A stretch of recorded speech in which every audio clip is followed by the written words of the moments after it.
الحمد لله نحمده ونستعينه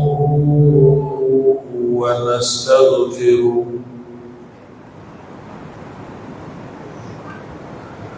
الحمد لله نحمده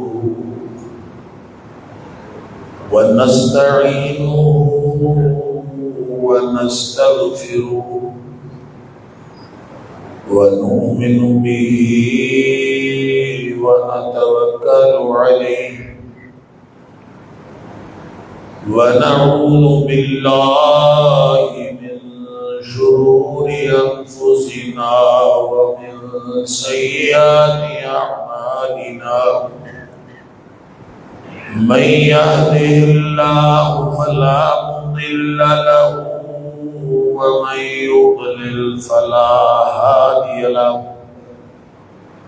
وأشهد أن لا إله إلا الله وحده لا شريك له وأشهد أن محمدا عبده ورسوله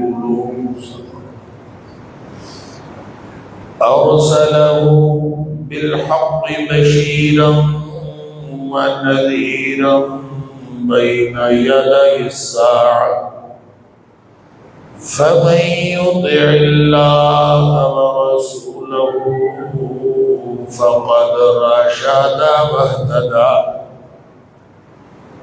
ومن يعص الله ورسوله فقد ضل وغوى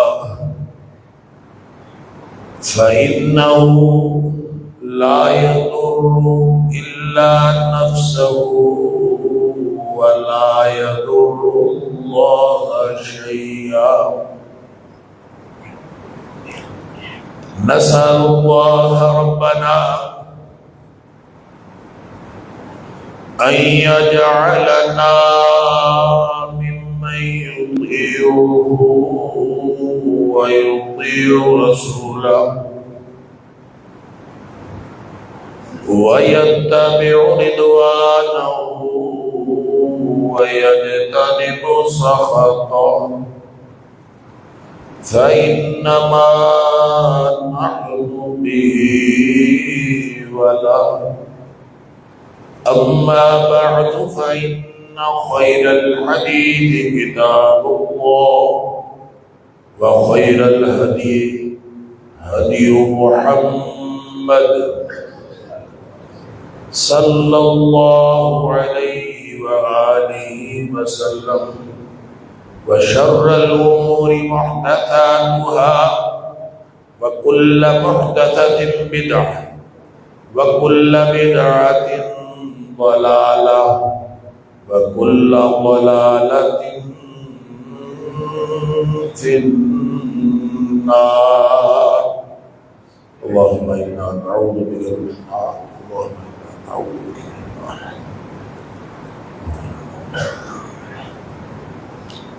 فأعوذ بالله السميع العليم من الشيطان الرجيم من همزه ونفخه ونفثه بسم الله الرحمن الرحيم واذكروا إذا أنتم قليل مستضعفون في الأرض تخافون أن يتخطفكم الناس فآواكم وأيدكم بنصره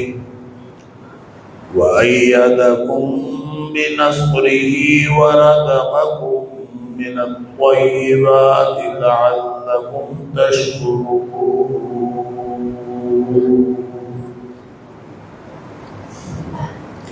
اور یاد کرو اس وقت جب تم تھوڑے تھے اور زمین میں کمزور سمجھے جاتے تھے اور تمہیں ہر وقت یہ ڈر لگا رہتا تھا کہ لوگ ہمیں ہڑپ کر جائیں گے، پھر اللہ نے تمہیں جگہ دی اور پھر اللہ نے اپنی مدد سے تمہیں قوت بخشی اور تمہیں پاکیزہ چیزوں کا رزق بھی عطا فرمایا تاکہ تم شکر کرنے والے بن جاؤ۔ صدق اللہ العظیم۔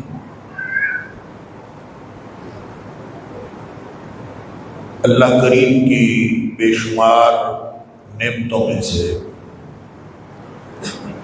وہ نعمتیں جن کو گنا نہیں جا سکتا اور وہ واقعتاً بے شمار ہیں، جس طرف دھیان کر لیں، جس طرف توجہ کر لیں، اللہ کی نعمتیں ہی نعمتیں ہیں۔ ان نعمتوں میں سے ایک نعمت یہ ملک پاکستان بھی ہے، اور نعمتوں کے بارے میں یہ بات کئی دفعہ میں نے آپ سے عرض کی ہے اور ہم سب جانتے ہیں کہ نعمتیں دو طرح کی ہوتی ہیں۔ ایک نعمت وہ ہوتی ہے جو لینے والے کا استحقاق ہوتا ہے یا اس نے کوئی کارکردگی دکھائی ہوتی ہے یا اس نے کوئی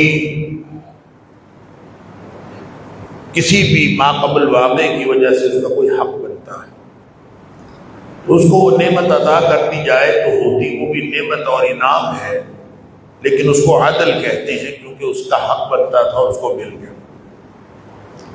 اور ایک انعام اور ایک نعمت وہ ہوتی ہے جو لینے والے کا استحقاق نہیں ہوتا، لینے والے نے کوئی کارکردگی بھی نہیں دکھائی ہوتی اور اس کی کوئی ماقبل وجہ نہیں ہوتی کہ اس کو وہ ملے، پھر بھی عطا کرنے والا خالص اپنی عطا سے، اپنے فضل سے، اپنی رحمت سے عطا کر دے تو ہوتا وہ بھی انعام ہی ہے، لیکن وہ عدل نہیں ہوتا، وہ احسان ہوتا ہے۔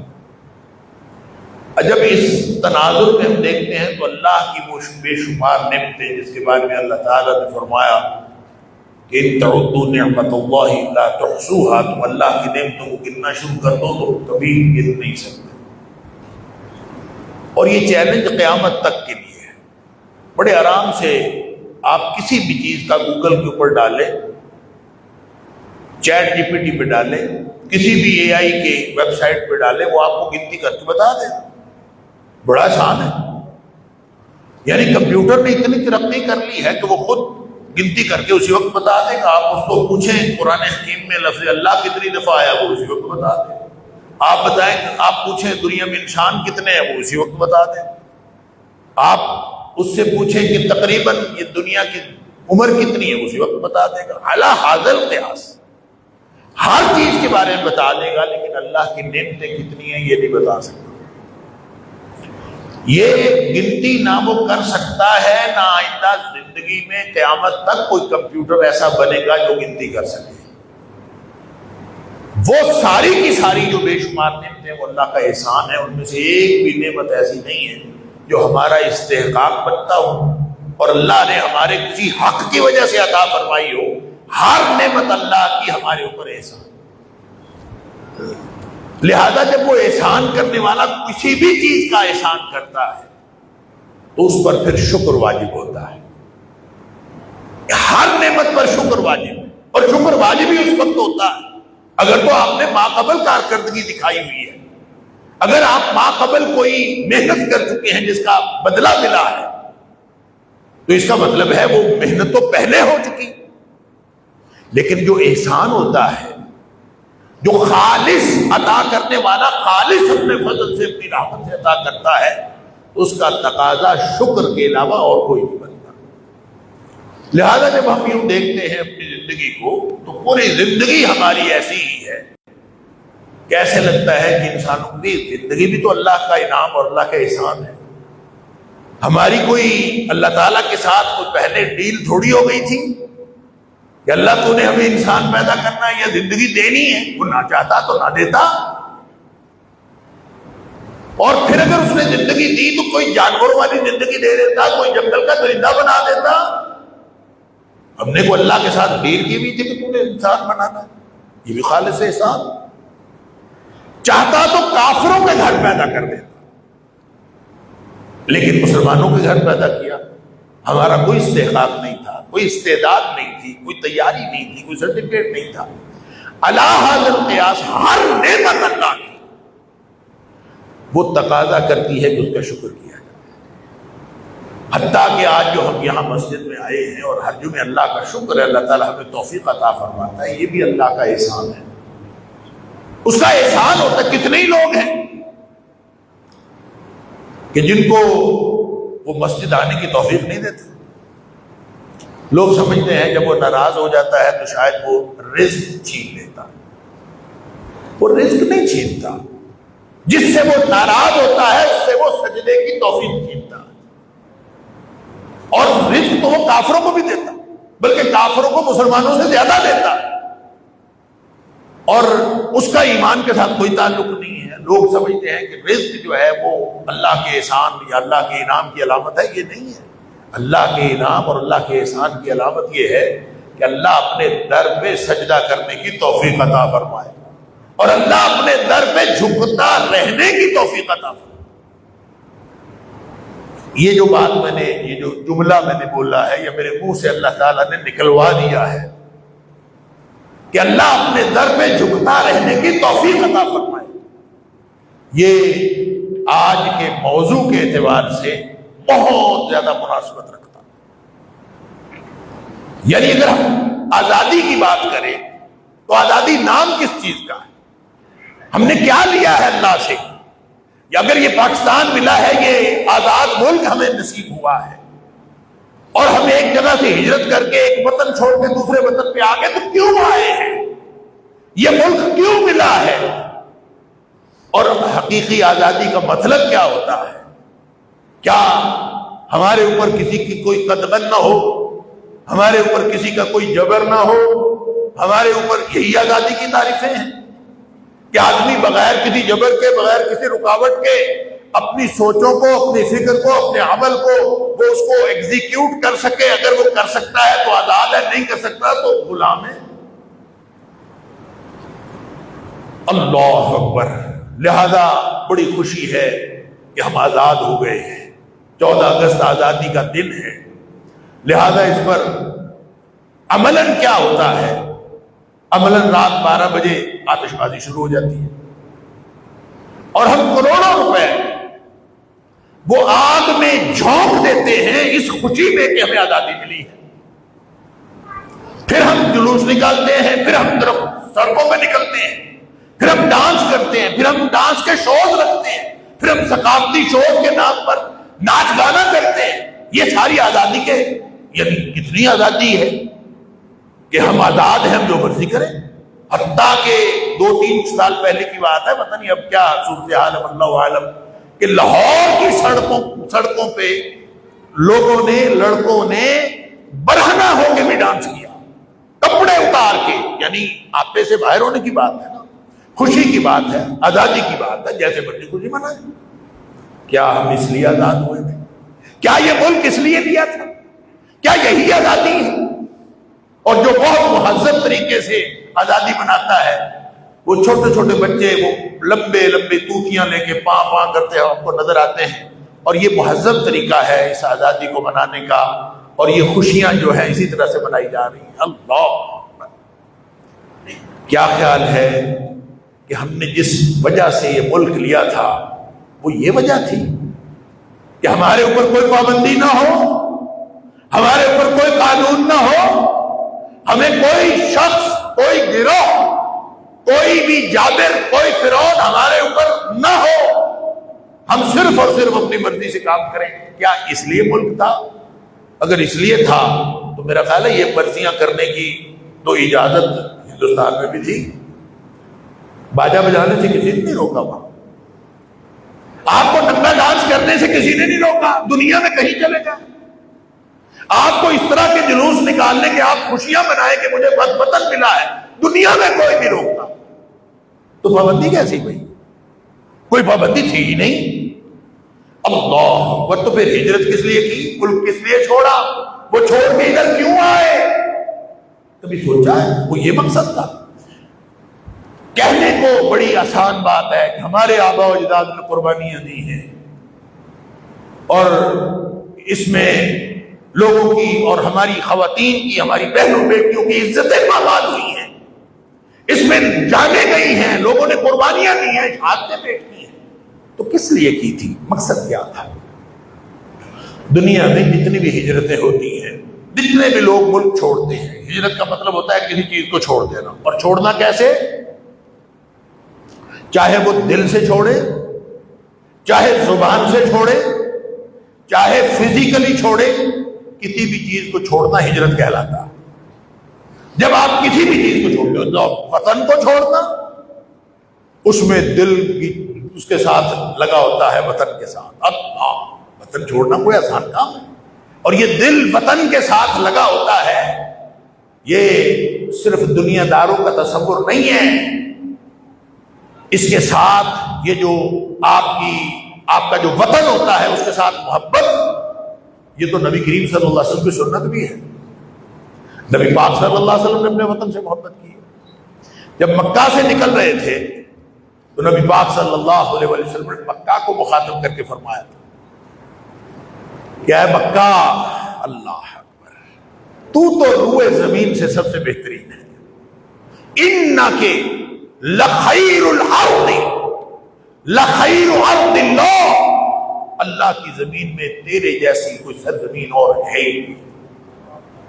وَأَحَبُّ أَرْضِ اللَّهِ إِلَى اللَّهِ، اور صرف ایسا نہیں ہے کہ یہ زمین اچھی ہے، یہ شہر اچھا ہے، بلکہ فرمایا تجھ سے زیادہ اللہ کو محبوب اور کوئی حصہ نہیں ہے، اللہ کو پیارا بھی ہے۔ اور میں یہاں سے جا رہا ہوں، اندازہ کریں، نبی پاک صلی اللہ علیہ وسلم وہاں سے جا رہے ہیں، اور جاتے ہوئے یہ فرما رہے ترمذی کے اندر، جاتے ہوئے یہ فرما رہے کہ تو بہترین زمین ہے، اللہ کی زمین میں سے بہترین ہے، اور اللہ کو سب سے زیادہ پسند ہے، اور مجھے بھی سب سے زیادہ پسند یہی ہے۔ ساتھ فرماتے ہیں وَلَوْلَا أَنِّي أُخْرِجْتُ، اور شروع میں اس حدیث کے شروع میں نبی کریم صلی اللہ علیہ وسلم کا الفاظ ہے وَاللَّهِ، اللہ کی قسم کہہ کے نبی پاک صلی اللہ علیہ وسلم نے بات فرمائی، قسم اٹھا کے، سبحان اللہ، فرمایا کہ اگر مجھے یہاں سے نکالا نہ جاتا نا، مجھے اگر یہاں سے نکالا نہ جاتا، ما خرج، تو میں کبھی مکے سے نکل کر مدینہ نہ جاتا، کبھی بھی میں نہ مجھے نکالا گیا ہے، میں جا رہا ہوں، اب وہاں سے جا رہے ہیں، مدینہ پہنچتے ہیں تو مدینہ جا کے دعا کرتے ہیں، یا اللہ جو برکتیں تو نے مکے والوں کے لیے دی ہیں وہ مدینے والوں کو بھی عطا فرما، یا اللہ جو محبت تو نے ہمارے دل میں مکے کی ڈالی ہے وہ مدینے کی بھی ڈال۔ اور پھر اللہ نے مدینے کی محبت نبی کریم صلی اللہ علیہ وسلم کے دل میں ایسی ڈالی، پھر وہ مدینہ اتنا پیارا ہوا، پھر وہ یثرب جو بیماریوں کا گڑھ تھا، وہ جب مدینہ النبی بنا، نبی پاک صلی اللہ علیہ وسلم کا وطن بنا، سبحان اللہ، تو اس کی اہمیت اتنی زیادہ ہو گئی کہ نبی کریم صلی اللہ علیہ وسلم نے فرمایا تم میں سے جس کا بس چلے تو وہ یہ کرے کہ اس کی موت مدینے میں آئے۔ سبحان اللہ، موت تو کسی کے ہاتھ میں نہیں ہے، مطلب یہ کہ جو رہ سکے تو آ کے مدینہ میں رہے۔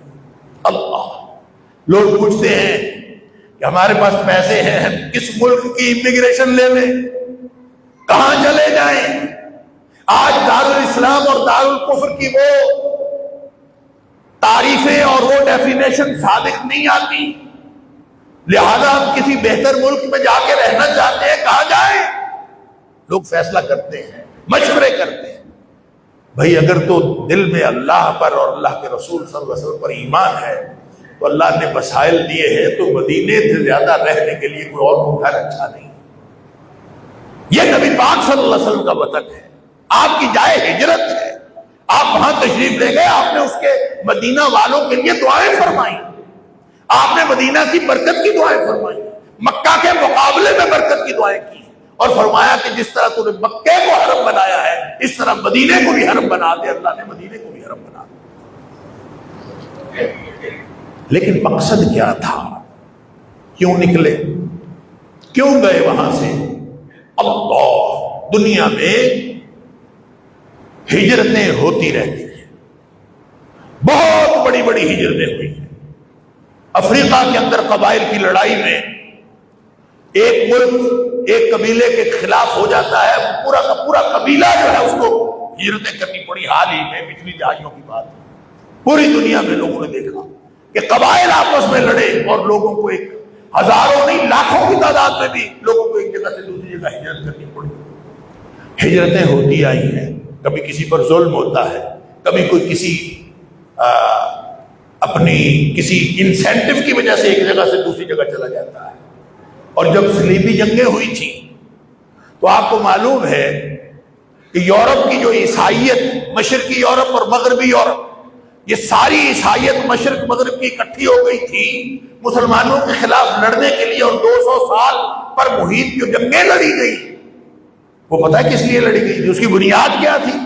اس کی بنیاد اتنی تھی کہ پوپ نے وہاں ایک عیسائیت کے اجتماع میں یہ بات کہہ دی تھی کہ یہ جو سرزمین ہے فلسطین کی، اس کے اندر دودھ اور شہد کی نہریں بہتی ہیں اور یہ بڑی برکتوں والی زمین ہے، اور اللہ نے قرآن میں بھی کہا کہ یہ بڑی برکتوں والی زمین ہے، لہذا اس انسینٹو کی وجہ سے کہ یہ برکتوں والی زمین ہے اور اس کو حاصل کرنے کے لیے سارے اکٹھے ہو جائیں، لہذا پوری دنیا کی صلیب کے نام پر پوری دنیا کی عیسائیت اکٹھی ہو گئی، اور پھر 200 سال تک جنگیں رہی۔ کس وجہ سے؟ کہ اس سرزمین کے اندر ایک انسینٹو نظر آتا تھا۔ لیکن پاکستان اس لیے نہیں بنا۔ آپ 1947 سے پیچھے جا کے ہندوستان اور متحدہ ہندوستان کے حالات پڑھیے، اپنے بزرگوں سے سنیے کہ بزرگ کیوں آئے تھے، جن لوگوں کو یا جن کے خاندانوں نے ہجرت نہیں کی، جو یہاں پاکستان کے اس علاقے میں پہلے سے موجود تھے، ان کو یہ داستان نہ پتہ ہے نہ احساس ہے۔ ہم سے پوچھئے، ہمارا ضلع فیروزپور یہ بالکل قصور کے ساتھ ہے، یعنی سرحدیں ملتی ہیں، یہ بالکل ایک ہی تھا، بلکہ ہمارا جو گاؤں ہے یہ قصور کا آخری گاؤں ضلع قصور کا ایک دریائے ستلج کے ساتھ نجابت ہے، نجابت کے ساتھ نجابت گاؤں کی زمین کے ساتھ ہمارے گاؤں کی زمین ملتی ہے، جو ہمارا ادھر گاؤں تھا۔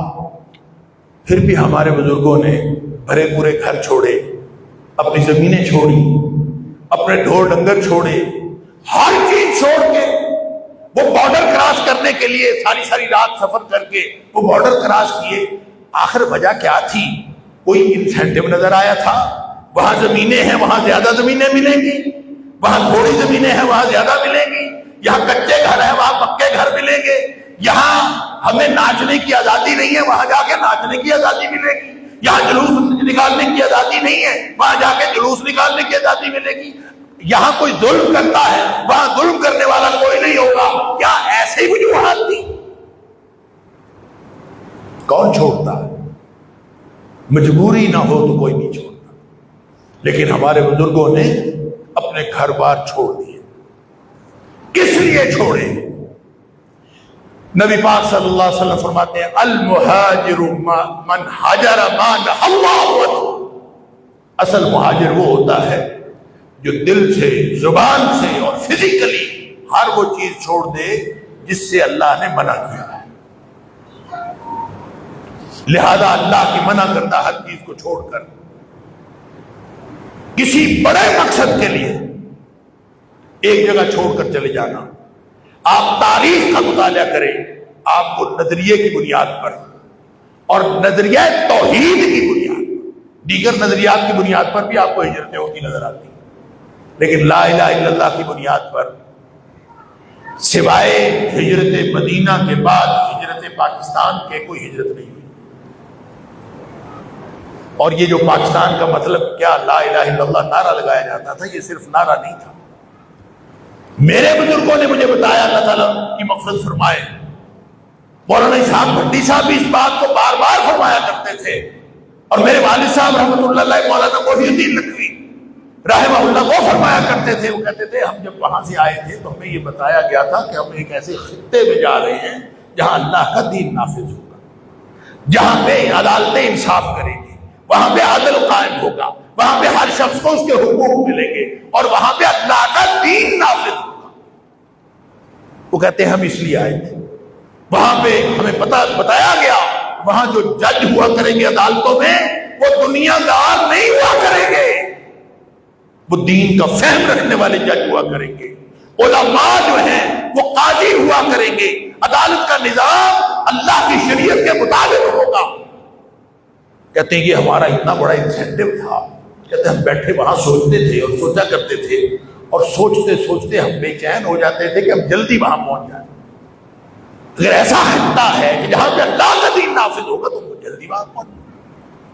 لہذا یہ جو ہجرت ہوئی ہے، لوگوں نے گھر چھوڑے ہیں، کسی جگہ یہ جو راستے میں آتے ہوئے جو کچھ قربانیاں پیش کی ہیں اور جو کوئی حالات ہوئے ہیں، یہ الگ ہے۔ گھر چھوڑنا، آپ جس جگہ بیٹھے ہیں اپنے اپنے گھروں میں، کبھی چھوڑنا پڑ جائے تو جن لوگوں کو گزشتہ سالوں میں اور اس سال میں سیلاب کی وجہ سے گھر چھوڑنا پڑ جاتا ہے کچھ دنوں کے لیے عارضی طور پر، آپ ان سے حالات پوچھے جانا، اور مستقل ہجرت کر جانا، اپنا گھر بار چھوڑ جانا، ہر چیز چھوڑ جانا، سب کچھ قربان کیا۔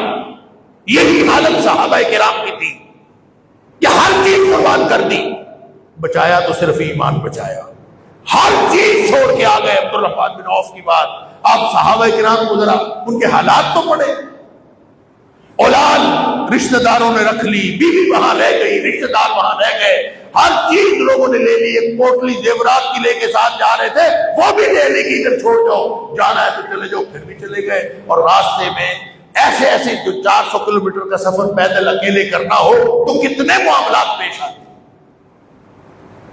تو وہاں پہنچ کے جو حالت تھی اتنے لمبے سفر کے بعد، لیکن خوشی ایسی تھی کہ الحمدللہ ایمان بچ گیا ہے، ایمان ترجیح تھا، اللہ کی توحید ترجیح تھی، لا الہ الا اللہ کا کلمہ بلند کرنے کی تڑپ تھی، یہ تھی پاکستان بنانے کی اصل حرج، وگرنہ کون چھوڑتا ہے۔ اور اللہ تعالیٰ فرماتا ہے، یہ جو آیت میرے سورہ انفال کی آیت نمبر 26 آپ کے سامنے پڑھی ہے، تو ہجرت مدینہ کی طرح اس وقت کو یاد کرو جب تم تھوڑے تھے، لوگ تمہیں اچک لے جاتے تھے، زمین میں تم کمزور تھے، تمہاری کوئی حالت نہیں تھی، اللہ پھر اللہ نے تمہیں جگہ دی، یہ ملک دے دیا، سبحان اللہ۔ کس وجہ سے دیا؟ نظریے کی وجہ سے دیا۔ پھر اللہ نے اپنی مدد سے تمہیں قوت بخشی، پھر تمہیں رزق بھی عطا کر دیا، اور یہ اس لیے عطا کیا لعلکم تشکرون، تاکہ تم شکر کرو۔ اور شکر کیا ہوتا ہے؟ شکر ہوتا ہے ایک تو زبانی شکر ہوتا ہے، الحمدللہ کہنے سے بھی شکر ادا ہو جاتا ہے، اور ایک عملی شکر ہوتا ہے۔ عملی شکر یہ ہوتا ہے کہ اللہ نے جو نعمت جس مقصد کے لیے دی ہے وہ اس مقصد کے لیے استعمال کی جائے، یہ عملی شکر ہے۔ اللہ نے زبان دی ہے، زبان کا شکر یہ ہے کہ اللہ کے ذکر میں یہ کھلے، یہ لوگوں کے فائدے کے لیے کھلے، یہ اللہ کا قرآن سنانے کے لیے کھلے، یہ نبی پاک صلی اللہ علیہ وسلم کی حدیث سنانے کے لیے کھلے، اور لوگوں کی برائیاں کرنے کے لیے نہ کھلے، لوگوں کے بارے میں مختلف جو منفی پہلو ہیں وہ ڈسکس کرنے کے لیے نہ کھلے، اور یہ گالیاں بکنے کے لیے بھی نہ کھلے۔ لہذا فرمایا جو شخص اللہ پر اور آخر کے دن پر ایمان رکھتا ہے فَلْيَقُلْ خَيْرًا أَوْ لِيَصْمُتْ، اچھی بات کر سکتا ہے تو کرے، نہیں کر سکتا تو خاموش رہے، اس لیے کہ زبان کی نعمت کا شکر یہ ہے کہ یہ استعمال ہو تو اللہ کے لیے استعمال ہو، مگر نہ استعمال نہ ہو۔ یہ زبان کا، اسی طرح آنکھ کا شکر ہے، اسی طرح کانوں کا شکر ہے، اسی طرح پوری زندگی کا شکر ہے۔ اور زندگی کس لیے ہے؟ وَمَا خَلَقْتُ الْجِنَّ وَالْإِنسَ إِلَّا لِيَعْبُدُونِ، زندگی اللہ کی بندگی کے لیے۔ اور اللہ فرماتا ہے مَا يَفْعَلُ اللَّهُ بِعَذَابِكُمْ إِن شَكَرْتُمْ، اگر تم شکر کرنے والے بن جاؤ تو اللہ نے تمہیں عذاب دے کے کرنا کیا ہے؟ اللہ کو کیا ضرورت پڑی کہ اللہ تمہیں عذاب دے؟ اللہ کو کیا ملے گا کہ اللہ تمہیں عذاب دے؟ لیکن تم اپنے جو اللہ کے احسانات ہیں اس میں شکر کرنے والے بن جاؤ، اور شکر یہ ہے کہ اللہ کی دی ہوئی نعمت اللہ کی مرضی سے استعمال۔ اب یہ ملک جو ہے پاکستان، یہ اللہ کی ایک نعمت ہے، یہ اللہ کا ایک احسان ہے، اور یہ اس اعتبار سے بھی معجزہ ہے، میں پہلے بھی کئی دفعہ یہ بات کر چکا ہوں کہ تاریخ کا وہ موڑ اور تاریخ کا وہ نقطہ جس تاریخ کے موقع پر پاکستان وجود میں آیا ہے، یہ جو صدی ہے پوری، یہ جو دہائیاں ہیں پوری، اس میں فیشن یہ ہے اس میں لوگوں کا طریقہ یہ ہے کہ سلطنتیں اپنے اپنے نظریات سے دستبردار ہو رہی ہیں، لوگ اور ملک اپنے آپ کو سیکولر کہہ رہے ہیں۔ آپ پوری تاریخ پڑھ لیں، جو نظریے کی بنیاد پر تھے بھی وہ اپنے اپنے نظریے سے دستبردار ہوتے چلے گئے۔ بھارت جیسا ملک جو اپنے آپ کو وہ اصل میں تو ہندوتوا کے ماننے والے ہیں، اصل میں تو وہاں ہندوتوا کا نظریہ قائم ہے، لیکن وہ بھی جب اعلان کرتے ہیں تو کہتے ہیں ہم سیکولر ملک ہیں، کیونکہ سیکولر ملک ہونا یہ ایک فیشن ہے، ٹرینڈ یہ ہے، پوری تاریخ کا دھارا اس طرف چل رہا۔ لیکن جب پوری تاریخ کا دھارا قومی ریاستیں قوموں کی بنیاد پر بن رہی تھی، تو عین اسی موقع میں، اسی ماحول میں، اسی فیشن کے موقع پر ایک ریاست کا نظریے کی بنیاد پر وجود میں آنا، یہ ہے معجزہ۔ یہ اس لیے اس کو کہا جاتا ہے کہ یہ معجزہ ہے کہ اس میں کسی کا دخل نہیں ہے، کسی وقتی مفاد کا دخل نہیں ہے، کسی معاشی مفاد کا دخل نہیں ہے، کسی اپنے آپ کو نظریے سے دستبردار کر کے کوئی دنیا کی فورن پالیسی، داخلہ پالیسی، کوئی بلاک، کوئی ان بلاک، کوئی فائدہ اس سے نہیں لیا گیا سوائے لا الہ الا اللہ کے، اور کوئی نظریہ اس کے پیچھے تھا ہی نہیں۔ اس لیے ہم کہتے ہیں کہ اس کی جو لکیریں ہیں، جس سے یہ لکیریں کھینچ کر یہ ملک بنایا گیا ہے، یہ لکیریں صرف جغرافیائی نہیں ہیں، اس کے اندر نظریہ شامل ہے۔ یہ لکیر کھینچتے وقت نعرہ لگایا گیا تھا کہ پاکستان کا مطلب کیا؟ لا الہ الا اللہ۔ لہذا اس ہر لکیر کا مطلب لا الہ الا اللہ کے نظریے کو قائم کرنا ہے، اس لیے ہم نے لیا۔ اور اگر ہم اس کو قائم نہیں کر رہے، اگر ہم لا الہ الا اللہ کا نفاذ نہیں کر رہے، اور اگر ہم نے نہیں کیا، تو یہ نعمت کا شکر نہیں ہے، یہ نعمت کا کفر ہے۔ ہم اصل میں کفران نعمت کے مرتکب ہو رہے ہیں۔ نبی پاک صلی اللہ علیہ وسلم کو بھی زندگی میں خوشیاں ملی تھیں، آپ کو سب سے بڑی خوشی پتہ کب ملی تھی؟ زندگی کی سب سے بڑی خوشی، سبحان اللہ۔ ہم آج آزادی مناتے ہیں اور ہمیں سمجھ نہیں آتی کیسے منانی۔ نبی کریم صلی اللہ علیہ وسلم کو آپ کی حیات طیبہ میں سب سے بڑا جو خوشی کا لمحہ تھا وہ تھا جب آپ مکہ فتح کرتے ہوئے فاتح کی حیثیت سے مکہ میں داخل ہوئے، وہی شہر جہاں سے آپ کو مجبور کر کے نکالا گیا، وہاں جب آپ فاتح کی حیثیت سے داخل ہوئے اور کوئی رکاوٹ نہیں تھی، کوئی رکاوٹ نہیں تھی، سب ختم، اللہ نے ساری رکاوٹیں ختم، نہ کوئی جنگ، نہ کوئی لڑائی، نہ کوئی مزاحمت، نہ کوئی سامنے آنے والا، سب دبک کے بیٹھ گئے ادھر ادھر کیے تو 10,000 کا لشکر لے کے آ گئے۔ ایسے مواقع پر فاتح کیا کچھ نہیں کرتے، کوئی ثقافتی شو ہمیں نظر نہیں آتا، کوئی اس موقع پر ہمیں ڈانس گانا نظر نہیں آتا، کوئی اس وقت پر ہمیں کوئی اونٹ گھوڑے نچاتے ہوئے نظر نہیں آتے۔ داخل ہو رہے تھے نا، گھوڑے اونٹ تو عربوں کی شان تھے، کتنا مشکل تھا کہ وہ تھوڑے 2 منٹ کے لیے گھوڑا بھی نچوا لیتے اور وہ تھوڑا سا رقص جو ہے اونٹ سے بھی کروا لیتے، خوشی کا اظہار کر لیتے، کوئی حرج تھا؟ اللہ اکبر۔ نبی اکرم صلی اللہ علیہ وسلم اپنی اونٹنی پہ سوار ہیں اور شہر میں جیسے جیسے داخل ہو رہے ہیں، سر اتنا جھکایا ہوا ہے، اتنا جھکایا ہوا ہے، اتنا جھکایا ہوا ہے، اللہ کی نعمت پر، اللہ کے اس انعام پر شکرانے کی وجہ سے گردن جھکی ہوئی ہے اور آنکھوں میں آنسو ہیں۔ اللہ تو نے اتنی رحمت کر دی بغیر مزاحمت، کچھ بھی نہیں، اللہ، اور داخل ہو گئے اور اس قدر سر جھکا رہے ہیں کہ صحابہ نے لکھا ہے کہ آپ کا سر وہ اس گجاوے کی لکڑی کو جا کے لگتا تھا، جو نیچے گجاوا جس کے اوپر بیٹھے ہوئے تھے، جو لکھا وہ یوں اتنا نیچے ہو جاتے تھے کہ گجاوے کے اوپر جا کے سر لگتا تھا۔ اللہ، اور زبان پر الفاظ کیا تھے؟ لا الہ الا اللہ وحدہ انجز وعدہ ونصر عبدہ وہزم الاحزاب وحدہ۔ اس اللہ کے علاوہ کوئی الہ نہیں، لا الہ الا اللہ اس کے علاوہ کوئی الہ نہیں، وحدہ وہ اکیلا ہے، انجز وعدہ اس نے اپنا وعدہ پورا کر دیا، ونصر عبدہ اپنے بندے کی مدد کر دی، وہزم الاحزاب وحدہ اور اس اکیلے نے سارے لشکروں کو ملیا میٹ کر دیا، کوئی چھوڑا ہی نہیں، کوئی مزاحمت ہی نہیں، کوئی ختم، ہر چیز ختم۔ لہذا شکرانے کا اور خوشی کا سب سے بہترین طریقہ وہی ہے جو نبی اکرم صلی اللہ علیہ وسلم نے بتایا، یعنی اس اللہ کی تعریف کی جائے جس اللہ نے ہمیں یہ ملک عطا فرمایا، اس اللہ کی طرف توجہ کی جائے، اللہ تو نے کس لیے عطا کیا، اللہ نے اس لیے عطا کیا۔ اب ہم بڑے خوش ہوتے ہیں کہ ہم تو حکمران نہیں ہیں، یہ تو حکمرانوں کا کام ہے لا الہ الا اللہ کو نافذ کرنا، ہم تو نہیں ہیں، لہذا ہم تو چھٹے ڈھکے، ہمیں تو مسئلہ ہی کوئی نہیں، ہم دستبردار ہیں ذمہ داری سے، جو حکمران ہے وہ جانے ان کا کام جانے۔ نہیں، کلکم راع وکلکم مسئول عن رعیتہ، ہر ایک کی اپنی راج دہانی ہے، ہر ایک کا اپنا اختیار ہے اور اس کے مطابق اپنا حصہ ڈالنا ہے، اور اس کے بارے میں قیامت والے دن پوچھا جائے۔ اس کے لیے میں نبی پاک صلی اللہ علیہ وسلم کی حدیث کو اگر انٹرپریٹ کروں تو جو اصول نکلتا ہے وہ یہ کہ یہ ملک صرف حکمرانوں کا نہیں ہے،